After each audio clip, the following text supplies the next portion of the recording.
الحمد لله عدد خلقه ورضا نفسه وزنة عرشه ومداد كلماته والصلاة والسلام على صفوة رسله وخير خلقه محمد وآله وصحبه. أما بعد فأعوذ بالله من الشيطان الرجيم. بسم الله الرحمن الرحيم.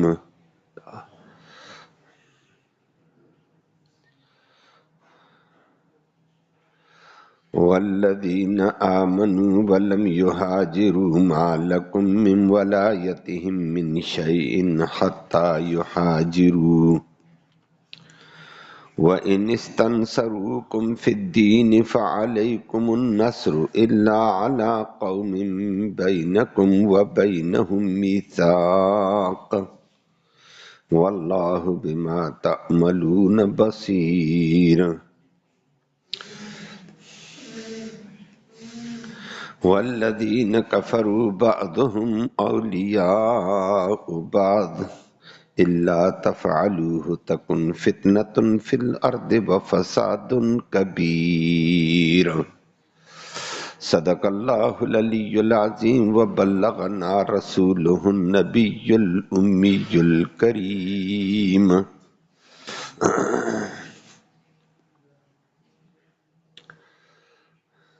قابل تکریم معزز سامعین کرام،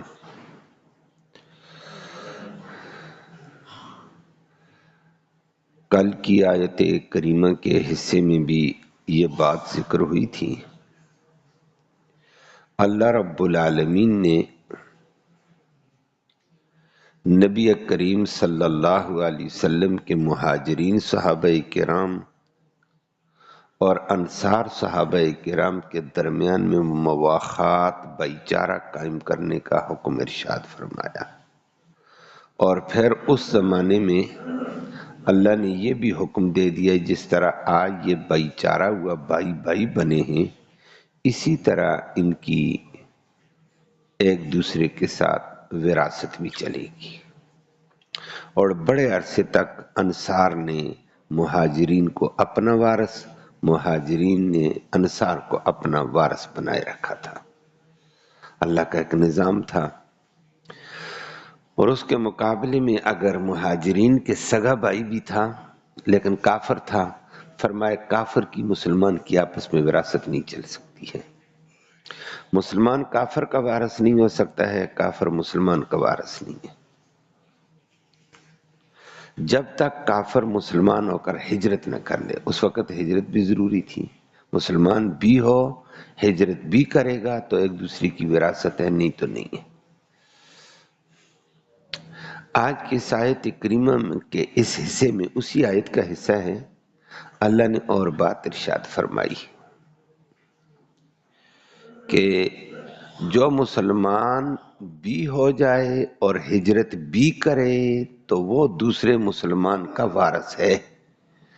اگر کوئی مسلمان تو ہوا لیکن ہجرت نہیں کی ہے، فرمایا وارث نہیں ہے وہ دوسرے مسلمان کا. البتہ نبی کریم صلی اللہ علیہ وسلم اور صحابہ کو کہا وہ کسی مجبوری میں ہجرت نہ کر سکا، کوئی عذر تھا، تو آپ پر لازم ہے کہ مسلمان کی مدد کرنا. مسلمان کی مدد کرنی آپ پر ضروری تاکہ وہ مشکلات سے نکل جائے، پریشانیوں سے الجھنوں سے نکل جائے. اور لیکن وراثت اس کی نہیں ہے، تعاون ضروری ہے. نبی کریم صلی اللہ علیہ وسلم نے اسی کے آیت کے پیش نظر جو مہاجرین صحابہ تھے ان کا غیر مہاجرین کا تعاون کرتے رہتے تھے. ساتھ فرما دیا اللہ رب العالمین نے کہ جو مسلمان تو ہو چکا ہجرت نہیں کی ہے تو وراثت تو اس کے ساتھ نہیں ہے، اس کی مدد اور نصرت ہے. لیکن مدد اور نصرت کو بھی ایک قید کے ساتھ بند کیا کہ اس کی مسلمان کی بھی مدد تب کرنا جب ایسی قوم کے مقابلے میں وہ نہ آگے ہو جس قوم کے ساتھ تمہارا معاہدہ ہو چکا ہے۔ اگر کسی کافر قوم کے ساتھ بھی تمہارا معاہدہ ہے لیکن وہ مسلمان کہتے ہیں آؤ ہماری مدد کو، تو فرمایا نہ مسلمان کی بھی مدد کرنی چاہیے۔ معاہدہ ادھر کافر کے ساتھ ہوا تو اپنے معاہدوں کی پاسداری کرنا، زیادتی نہ کرنا۔ اور اسلام کا یہ زبردست اصول تھا، اسی کو آگے فرمایا اسی سے دنیا میں امن قائم ہوگا، معاہدے کی پاسداری کرو۔ اور فرمایا نہیں تو دنیا میں فساد برپا ہو گیا، اور آج ایسی ہے، حکومتیں اگر آپس میں معاہدہ کرتی ہیں پاسداری نہیں کرتی ہیں۔ ایک مملکت دوسرے مملکت کو اگر معاہدات ہیں تو پاسداری نہیں ہے، کمزور کو دبایا جاتا ہے معاہدات کے بعد بھی معاہدات سے قبل، اور طاقتور اپنی طاقت کے بل بوتے پر اپنے آپ کو آزاد سمجھتا ہے۔ کوئی آپس میں وہ امن والی اور عدل والی صورت نہیں ہوتی ہے، ہر ایک تباہی کے دہانے پر، جس سے ذہنوں میں بھی دلوں میں بھی انتشار آ گیا ہے کہ معاہدہ برائے نام ہوا کرتا ہے، معاہدہ دھوکہ دینے کے لیے، فریب کرنے کے لیے ہے۔ اللہ معاف فرمائے، اسلام نے یہ کہا یہ معاہدہ ایمان کا حصہ اور جز ہے۔ نبی مسلمان کی مدد کرنی ضروری ہے، لیکن مسلمان ایسی قوم کے مقابلے میں آ چکا ہے جس کے ساتھ آپ کا معاہدہ ہے، معاہدے کی پاسداری کرنا۔ مسلمان اور اسلام کا لحاظ اپنی جگہ، اسلام ہی معاہدات کے لحاظ کا حکم دیتا ہے اس کو پورا کر، اور اس معاہدے والی قوم کے ساتھ کچھ نہ کرنا، معاہدے کی پاسداری۔ اور اس کی مثال پھر قائم ہوئی، اللہ اکبر، اللہ کے پیغمبر نے بھی قائم کر کے دکھائی، صحابہ کرام بھی حیران رہ گئے تھے، لیکن تابعدار لوگ تھے صحابہ کرام، وہ مانتے چلے گئے۔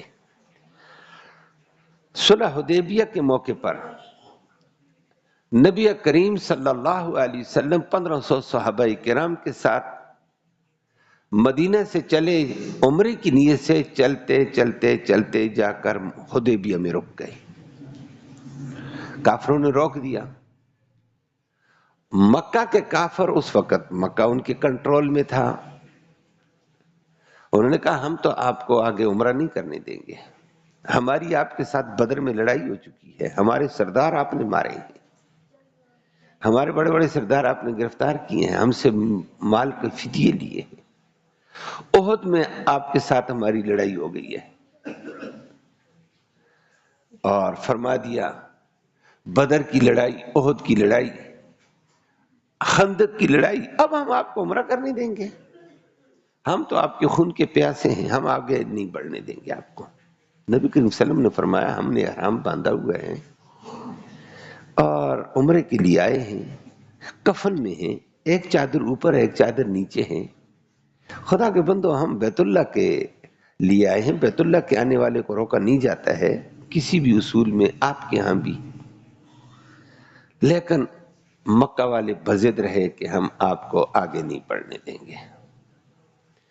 نبی کریم صلی اللہ علیہ وسلم حدیبیہ میں رکے اور اپنا سفیر بنا کر بھیجا حضرت عثمان بن عفان رضی اللہ تعالیٰ عنہ کو، اور حضرت عثمان مسلمانوں میں بھی مقبول ترین، نرم ترین مزاج کا انسان تھا، کافروں میں بھی یہ مقبول ترین تھا، اور نرم مزاج، رحیمانہ اس کا انداز، ہمدردی والا اس کا انداز تھا، اور یہ لوگوں کی خدمت بلا امتیاز ہمدردی کی بنیاد پر کرتا۔ حضرت عثمان کا ایک وتیرہ تھا، یہ نہیں دیکھتا تھا کہ یہ میرا رشتہ دار ہے غیر رشتہ دار ہے، یہ میرا جاننے والا نہ جاننے والا، یہ مسلمان ہے یہ کافر، کہتا اللہ کی مخلوق ہے، مشکل میں کوئی پھنسا تو اس کا تعاون کرتا تھا یہ، اس لیے کافر اس کا بڑا لحاظ رکھتے تھے، اور ان کو پتہ ہے کہ حضرت عثمان مشکل موقعوں پر کافروں کا بھی لحاظ رکھتا ہے، مسلمانوں کا بھی، ہر انسان کا لحاظ رکھتا ہے، یہ مشکل کی گھڑیوں میں ہمیں کام دے گا۔ تو نبی کریم صلی اللہ علیہ وسلم نے حضرت عثمان کو سفیر بنا کر بھیجا۔ سفارت کے دوران معاملات طے ہوتے ہوتے ہوتے ہوتے 3 دن لگ گئے ہیں۔ معاملہ حل ہی نہیں ہوتا ہے۔ کفار یہ کہتے ہیں کہ عثمان تو عمرہ کر واپس چلا جا، تجھے روکتے نہیں ہیں، محمد اور محمد کے ساتھیوں کو عمرہ کرنے نہیں دیں گے۔ عثمان نے کہا میں اپنے نبی کے بغیر عمرہ کرتا ہی نہیں ہوں، مجھے ایسے عمروں کی ضرورت نہیں، میں اپنے نبی کا سفیر بن کر آیا ہوں۔ 3 دن کے بعد حضرت عثمان واپس چلے گئے۔ پھر مکہ والے سرداروں کا آنا جانا، مذاکرات کا سلسلہ ہوتے ہوتے ہوتے تیسرے دن بعد ایک صلح کی نوبت آ گئی ہے۔ نبی کریم صلی اللہ علیہ وسلم کے ساتھ جب صلح ہوئی، صلح اس بات پر ہو گئی ہے، کافروں نے کہا اس سال محمد صلی اللہ علیہ وسلم اور ان کے صحابہ بغیر عمرے کے واپس جائیں، ہم عمرہ نہیں کرنے دیں گے، اگر عمرہ کر گئے ہماری ناک کٹتی ہے، ہمیں بدر میں مارا، احد میں مارا، خندق میں مارا، آج آرام سے عمرہ کریں گے، ہماری عزت بچاؤ، واپس جاؤ اور آئندہ سال عمرے کے لیے آنا، بغیر اسلحے کے آنا، صرف 3 دن آپ کو مکہ میں ٹھہرنے کی اجازت ہوگی، واپس نکل جانا۔ اور یہ بھی شرط کہ آج بھی اور آئندہ بھی آپ مکہ آئے ہوئے ہیں، قریب ہیں، آئندہ بھی مکہ کو آئیں، مکہ کے اندر مسلمان وہ ہیں جنہوں نے ہجرت نہیں کی ہے، مسئلہ ان کا تھا، اور وہ آپ کے ساتھ جانا چاہیں تو آپ ان کو ساتھ نہیں لے جا سکتے ہیں۔ اس کے عکس میں اگر آپ کے مسلمان مدینہ سے چل کر، ہمارے مہاجر بھی ادھر گئے ہوئے تھے، وہ واپس مکہ میں آ کر، مکہ ان کا آبائی وطن ہے، اپنا شہر ہے، اپنی جائیدادیں اپنی، دوبارہ ان کو مکہ کی انس ان کو وہ کرے گی، یہاں ٹھہریں گے رشتہ داری کی بنیادوں پر، تو آپ ان کو واپس نہیں لے جا سکتے۔ گویا کہ ہم مسلمانوں کے آدمی لے سکتے ہیں، مسلمان ہمارے اندر سے بندہ نہیں لے جا سکتا ہے۔ نبی کریم صلی اللہ علیہ وسلم نے شرط مان دی ہے، ٹھیک ہے بھائی صلح کرتا ہوں، معاہدہ ہو گیا ہے۔ اب یہ ہے معاہدے کی پاسداری، معاہدہ ہو گیا، معاہدے کے اوپر نبی کریم صلی اللہ علیہ وسلم نے بھی اور کافروں نے دستات کر لیے ہیں، ہو گئے جی، دستات ہو گئے، معاہدہ پکا۔ اور معاہدے کی آیت کریمہ میں یہی کہا پاسداری کرو، یہ اہم چیز ہے۔ دنیا کی عدل اور انصاف ان معاہدات پر ہوتے ہیں، افراد کے ہوں یا جماعتوں کی بنیاد پر ہوں یا ملکوں کی بنیاد پر ہوں۔ معاہدہ نہیں تو پھر تو دھوکہ، فراڈ اور تباہی ہے، اللہ بچائے۔ تو نبی کریم صلی اللہ علیہ وسلم نے معاہدہ کر کے فارغ ہوئے، مجلس لگی ہوئی تھی، صرف دسات نبی کر گئے۔ مکہ سے ایک مسلمان نبی کریم صلی اللہ علیہ وسلم کی خدمت میں آ گیا، ابو جندل رضی اللہ تعالیٰ عنہ۔ وہ ابو جندل کو اس کے باپ نے بیڑیاں ڈال کر، ہتھکڑیاں ڈال کر باندھ کے رکھا ہوا تھا، وہ مسلمان ہو چکا تھا کہ یہ بھی مسلمانوں کی طرح ہجرت کر کے چلا نہ جائے۔ ابو جندل کے دل میں تھا کہ موقع ملے گا میں نے ہجرت کرنی ہے، تو اللہ نے یہ حکم تو آیت میں دے دیا کہ نبی وراثت ان مسلمانوں کے درمیان میں ہوگی جو ہجرت کر چکے ہیں، اور اگر ہجرت نہیں کی وراثت نہیں، لیکن ایسا مسلمان جو ہجرت نہ کر سکا مدد کرنی ہے آپ نے اس کی۔ تیسری بات کہہ دی ہے، لیکن اگر ایسی قوم کے مقابلے میں مدد آ جائے جس کے ساتھ معاہدہ ہے تو معاہدے کی پاسداری کرنا، مسلمان کو چھوڑ دینا تاکہ دنیا کے امن قائم ہو سکے۔ اب نبی نے ادھر معاہدہ کافروں کے ساتھ کیا، ادھر سے ابو جندل آ گیا، پتہ نہیں کیسے آیا اللہ کا بندہ، گرتے ٹپ کافروں سے نکلا، گھر سے کیسے، راستے سے کیسے چلا، حدیبیہ تک اچھا سا راستہ ہے مکہ سے۔ ادھر صحابہ نے دیکھا ابو جندل آ گیا ہمارا ساتھی، یہ تو مسلمان تھا، اس کے باپ نے اس کو بیڑیوں میں جکڑا ہوا اور اب بھی جکڑا ہوا بیچارہ، اور صحابہ کو کہا کھولو، صحابہ نے جوش میں آئے اور اب بیڑیاں شیڑیاں توڑی اور کہا کھول کے جی۔ اب اس کا باپ بھی معاہدے میں بیٹھا ہوا ہے، ابو جندل بھی آ کر نبی کے پاس، السلام علیکم اللہ کے نبی، اللہ نے مجھے چھڑا دیا، میں آ گیا ہوں، اب میں ہجرت کر کے مدینہ جاؤں گا۔ اس کا والد بولا، اور صلح حدیبیہ کرنے والا عروہ بن مسعود تھے، سہل تھے، سہیل وغیرہ، انہوں نے کہا جناب معاہدہ ہے ہمارا کہ ہمارا بندہ آپ نہیں لے جا سکتے ہیں، جو یہاں مکہ میں آپ کا مسلمان ہو کر ہجرت نہیں کی ہے اس کو نہیں لے جا سکتے۔ نبی کریم صلی اللہ علیہ وسلم فرمایا بالکل مجھے پتہ ہے، آپ تو اپنی انانیت پر بات کرتے ہیں، میں اسلام کی بنیاد پر کہتا ہوں معاہدوں کی ہم پاسداری کرتے ہیں۔ نبی کریم صلی اللہ علیہ وسلم نے جب فرمایا معاہدوں کی پاسداری کرتے ہیں تو فوراً ابو جندل کو سمجھ آ گئی، خو میرا نبی مجھے نہیں لے جا رہا ہے، اور نبی تو نبی ہے، نبی کو بڑا سہارا تھا، تھوڑا عجیب ہو کر بیٹھا۔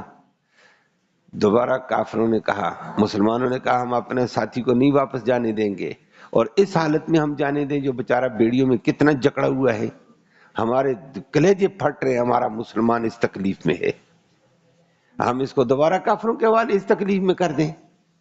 نبی کریم صلی اللہ علیہ وسلم نے صحابہ کو مخاطب ہو کر کہا، مجھے اللہ نے امانت، دیانت، معاہدات کی پاسداری کے لیے بھیجا ہے، میں نے کرنی ہے اللہ کے حکم کی لاج، اور اللہ نے کرنی ہے ہماری مدد و نصرت۔ میں آج معاہدہ پورا کر کے ابو جندل کو واپس کروں گا، میں معاہدہ توڑ دوں پیچھے کون بچے گا؟ باقی معاہدہ توڑا تو کیوں، اللہ کا حکم مان رہا ہوں، اللہ نے کہا معاہدہ پورا کر، جب میں اللہ کا معاہدہ پورا کروں گا ابو جندل کے لیے اللہ کوئی راستہ نکالے گا۔ ہمارا کام ہے اللہ کے حکم کو ماننا، یہ نہیں ہے چونکہ یہ ہے چنانچہ یہ ہے، حالات یہ ہیں حالات وہ ہیں، اس کو چھوڑو۔ ابو جندل نہ چاہتے ہوئے نبی نے حکم دے دیا، وفادار لوگ تھے، ابو جندل بھی سر نیچے کر کے کافروں کے حوالے ہو گیا، کہا اچھا نبی حوالے کرتا جا رہا ہوں، کیا میں بھی نبی کا غلام ہوں۔ مسلمانوں کے رنگ سرخ ہو گئے، اللہ کے نبی کیسی شرط ہے، اس شرط کو توڑ دیتے ہیں، معاہدے سے نکال دیتے ہیں۔ نبی نے فرمایا معاہدے پر میں نے دستخط کیے، معاہدہ پورا کروں گا، واپس بھیجو۔ یہ تھا وہ اسلام کا بہترین طریقہ کہ ظاہر مخالف نظر آتا ہے لیکن فرمایا معاہدہ پورا کریں گے، اللہ کا حکم ہے۔ نبی نے حکم تو پورا کیا لیکن اللہ نے بھی مدد کے دروازے کھول دیے۔ ابو جندل مکہ میں پہنچا، اس وقت کافروں کیا تھے وہاں، اس نے کہا میں تمہارے ہاتھے آتا ہی نہیں ہوں، واپس بھاگ گیا۔ نبی نے بھی وصول نہیں کیا، لیکن واپس بھاگنے کے بعد وہ سمندر کے ساحل میں جا کر بیٹھ گیا، اور جو اس کو پتہ چلتا وہ بھی وہاں مکہ سے بھاگتا، اس کو پتہ نبی وصول نہیں کریں گے معاہدے کی وجہ سے، وہ بھی سمندر کے ساحل میں اس کے ساتھ ابو البصیر جیسے بھی آ گئے اور بھی آ گئے۔